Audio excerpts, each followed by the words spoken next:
पिछले प्रसंग में बताया था 4 बातें जानने योग्य हैं। हेय, हेय हेतु, हानम, हानोपायः। ये 4 बातें जाननी चाहिए। ये प्रसंग चला था 16वें सूत्र से, दूसरे पाद का 16वां सूत्र यहां से आरंभ हुआ था। हेयम दुखम अनागतम, आने वाला दुख हेय है। हेय मतलब छोड़ने योग्य। जो दुख हम भूतकाल में भोग चुके हैं वो तो भोग लिया, खत्म हो गया, उससे तो छूट नहीं सकते। वर्तमान में जो दुख लग गया उसको दूर करने में भी कुछ समय लगेगा, तो जब तक उसको दूर करेंगे तब तक वो भी भोगना पड़ेगा। बस आने वाले क्षणों में, मिनटों में, घंटों में, दिनों में, वर्षों में, थोड़ी आवाज कम कर, जो अब दुख आने वाला है उससे हम बच सकते हैं। ये इस सूत्र का भाव था, आने वाले दुख से बचें। उसका कारण बताया, हेय हेतु, दुख का कारण। कारण बताया संसार में जन्म लेना। दृष्टि दृश्ययोः संयोगो हेय हेतु। दृष्टा जीवात्मा, दृश्य संसार। आत्मा और संसार का जो संयोग है, आत्मा ने शरीर धारण कर लिया, ये उसका संयोग हो गया, बस यही दुख का कारण है। अर्थात जन्म ले लिया, यही दुख का कारण है। जब तक जन्म लेंगे तब तक दुख आएगा। ऐसा कोई व्यक्ति संसार में आज तक हुआ नहीं जिसने जन्म लिया हो और दुख से बच गया हो। ऐसा कोई व्यक्ति आज तक हुआ नहीं, न है न होगा। तो यह है दुख का कारण, जन्म लेना।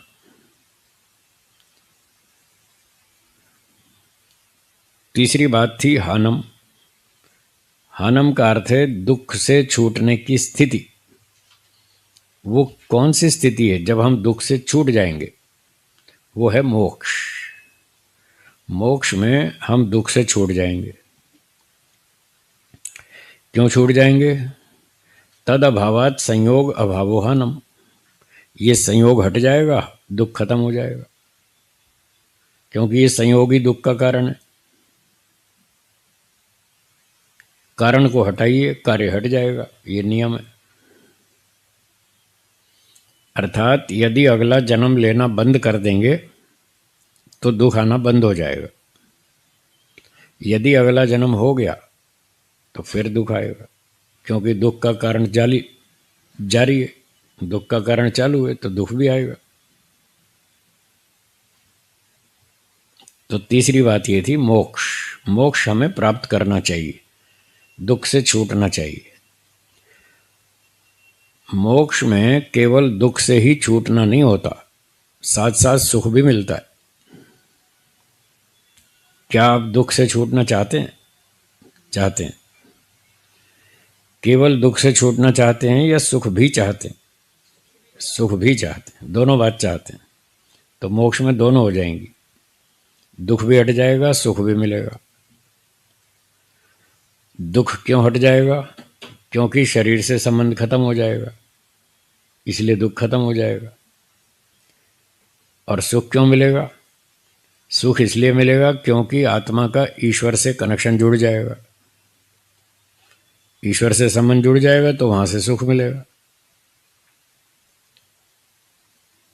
इसलिए मोक्ष में दोनों काम पूरे हो जाएंगे, दुख भी हट जाएगा, सुख भी मिलेगा। तो उसका उपाय क्या? विवेक ख्यातिर अविप्लवा हानोपाय। 26वें सूत्र में यह बताया था कि मजबूत विवेक ख्याति, तत्व ज्ञान, वो मोक्ष प्राप्ति का उपाय है। तत्व ज्ञान प्राप्त करें, सभी शास्त्रों में यही उपाय बताया, तत्व ज्ञान। वास्तविक ज्ञान, जैसे आपको अग्नि का वास्तविक ज्ञान हो गया, अग्नि गर्म है, जलाती है, ये आपको अग्नि का वास्तविक ज्ञान है, हाँ या ना? है ना? इसलिए आग जल रही हो, तेज आग जल रही हो, तो आप हाथ डालेंगे? नहीं डालेंगे।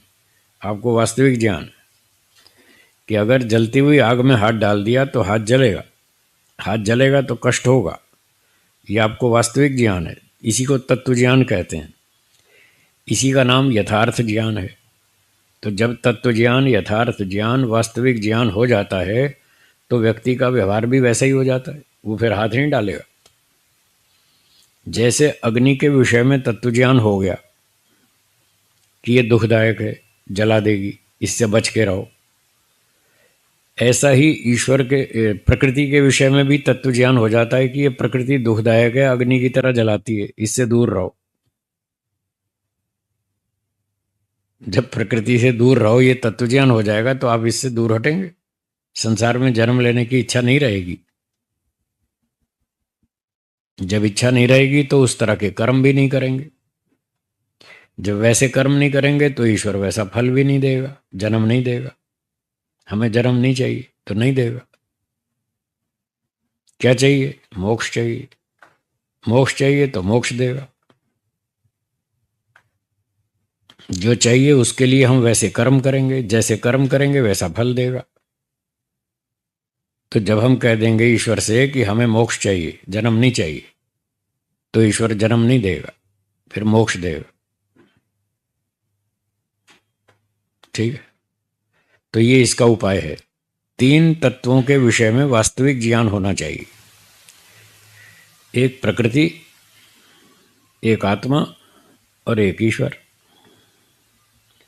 जब तीनों के विषय में वास्तविक ज्ञान हो जाएगा, तत्व ज्ञान हो जाएगा, फिर संसार में जन्म लेने की इच्छा खत्म हो जाएगी, फिर इच्छा नहीं रहेगी।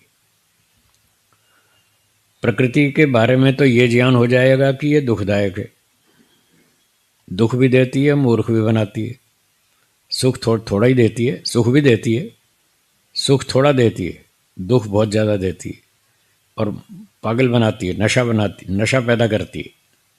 तमोगुण का काम यही है। नशा, आलस्य, नींद, प्रमाद, ये सब दोष पैदा करती है। और रजोगुण तो दुख देता ही है। जब ये तत्व ज्ञान हो जाएगा तो फिर हम प्रकृति से हटेंगे, दूर हटेंगे, नहीं चाहिए। और आत्मा के विषय में क्या तत्व ज्ञान होना चाहिए? एक तो ये होना चाहिए कि मैं केवल चेतन दृष्टा मात्र हूँ, अनुभूति करता हूँ बस, इससे अधिक कुछ नहीं। मैं चेतन हूँ, थोड़ी सी अनुभूतियाँ करता हूँ, सुख की, दुख की, मूर्खता की, जो भी अच्छी बुरी, बस अनुभूति करता हूँ, इससे ज़्यादा कुछ नहीं। मेरी संपत्ति कुछ नहीं है, कोई ज़मीन, मकान, मोटर गाड़ी, बंगला, पैसे, संपत्ति, सोना चांदी, कुछ नहीं मेरा। जब आपका जन्म नहीं हुआ था, आज आपके पास जो संपत्ति है, 2 करोड़, 5 करोड़, 20 करोड़, जो भी संपत्ति आपके पास आज आपके हाथ में है, आपके नाम पर रजिस्टर्ड है सरकार में, ये ज़मीन आपकी है, ये मकान आपका है, ये कार आपकी है, रजिस्ट्री की हुई है उसकी। जब आपका जन्म नहीं हुआ था तब ये संपत्ति आपके नाम पर थी? आपकी थी? नहीं थी, किसी और की थी, किसी और के हाथ में थी, उसकी भी नहीं थी तो उसकी भी नहीं, ना आपकी है ना उसकी है, किसी और के हाथ में थी। फिर आप आ गए संसार में, आपने थोड़ी पढ़ाई लिखाई की, थोड़े हाथ पैर मारे, तो आपके हाथ में आ गई। अब जब जाएंगे संसार से तब क्या आपके हाथ में रहेगी? तब किसी और के हाथ में चली जाएगी। वो संपत्ति जो आज आपके हाथ में है, जन्म लेने से पहले किसी और के पास थी, मरने के बाद किसी और के पास चली जाएगी, तो आपकी है या नहीं है? नहीं है ना। बस ये समझना, ये यहाँ बुद्धि में बिठाना है कि जो संपत्ति हमारे पास है वो हमारी नहीं है, थोड़े दिन के लिए प्रयोग करने के लिए मिली है, इस पे कब्जा करके बैठना ठीक नहीं है। पर लोग तो कब्जा जमा के बैठे हैं, मेरी संपत्ति है, मेरा मकान है, मेरी गाड़ी है, किसी को हाथ नहीं लगाने दूंगा ऐसे कब्जा करके बैठे हैं।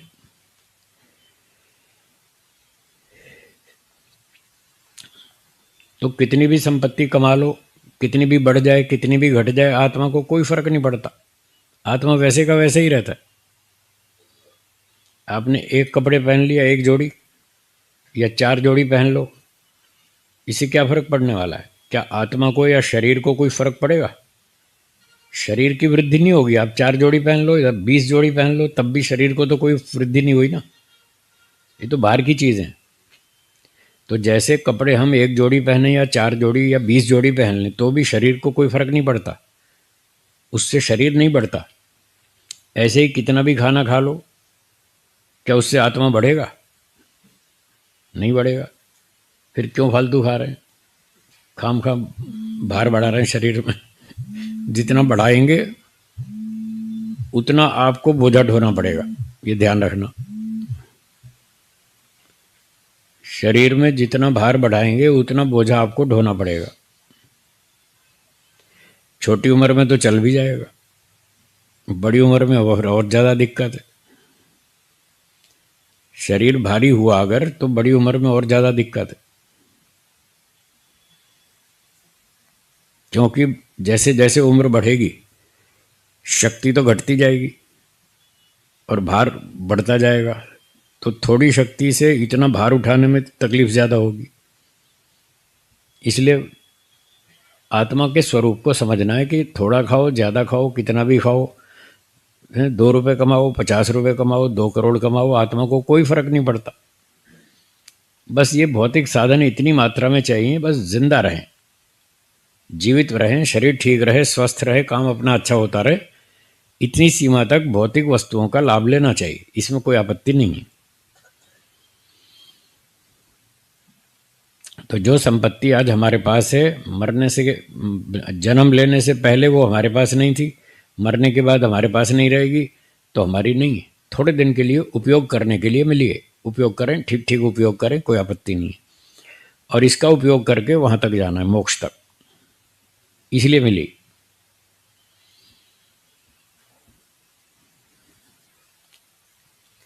और आत्मा का कुछ घटता नहीं, बढ़ता नहीं, आत्मा वैसे का वैसा ही रहता है। वो नित्य है, अनादि है, नित्य है। उसमें वृद्धि, ह्रास, घटना, बढ़ना, कटना, जुड़ना कुछ नहीं होता, कोई विकार नहीं इस तरह का।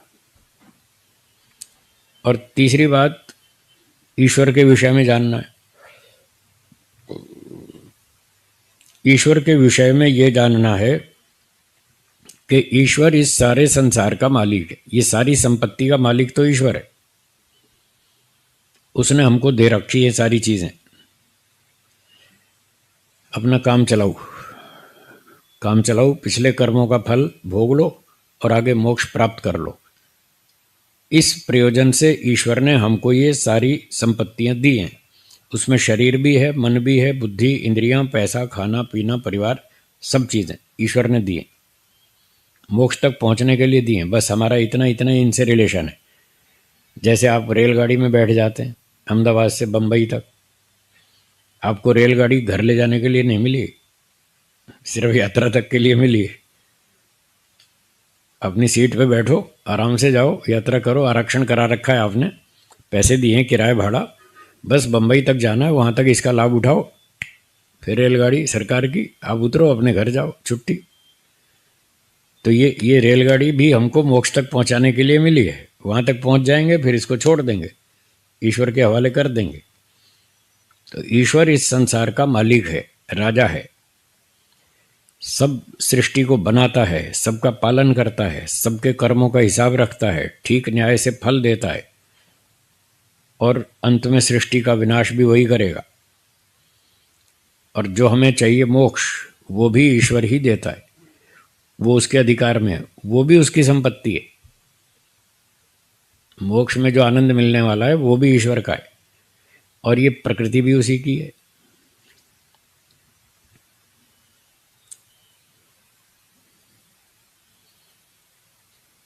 जो मकान आपने खरीद लिया, ज़मीन आपने खरीद ली, वो तो आपकी मान लेते हैं हम सरकारी कागज़ों में, वो आपकी है।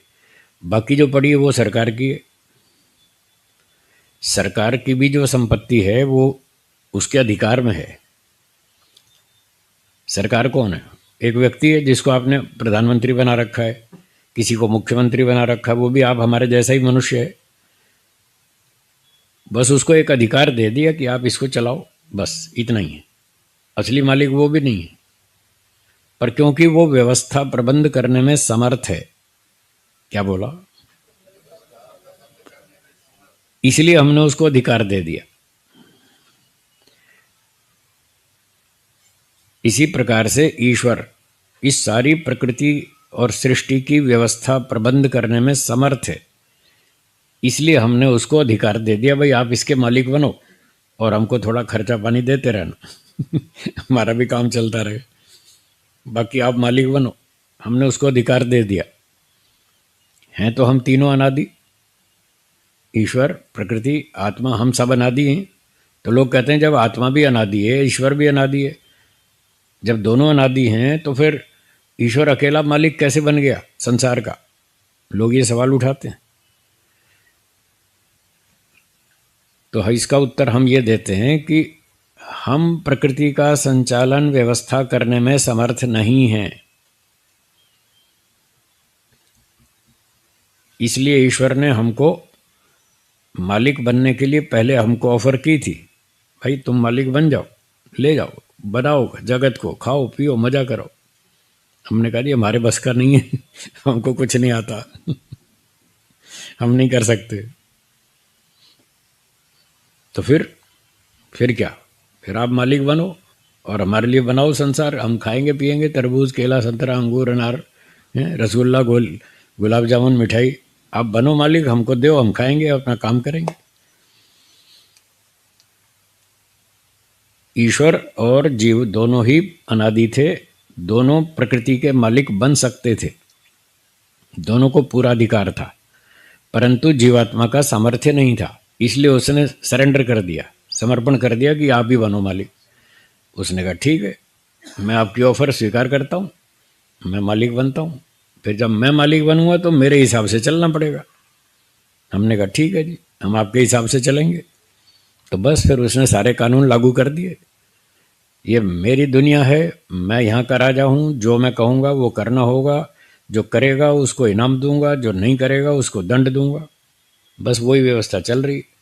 इस सारी व्यवस्था को समझना है, जिसको ये समझ में आ जाएगी वो मोक्ष में निकल लेगा।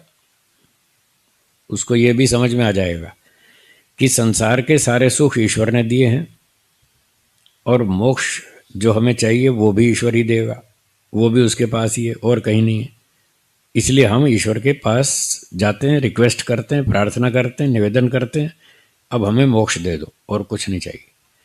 तो जो इस प्रकार से तीन तत्वों को ठीक ठीक जान लेता है वो मोक्ष में पहुंच जाता है। तो ये तत्व ज्ञान ही मोक्ष प्राप्ति का उपाय है। अब यहाँ से दूसरा प्रसंग शुरू होगा आज से कि ये तत्व ज्ञान कैसे प्राप्त करें। तत्व ज्ञान तो है मोक्ष का उपाय, पर तत्व ज्ञान प्राप्ति का क्या उपाय है, वहां तक कैसे पहुंचें, ये प्रसंग अब शुरू होगा 28वें सूत्र में। नहीं बताता।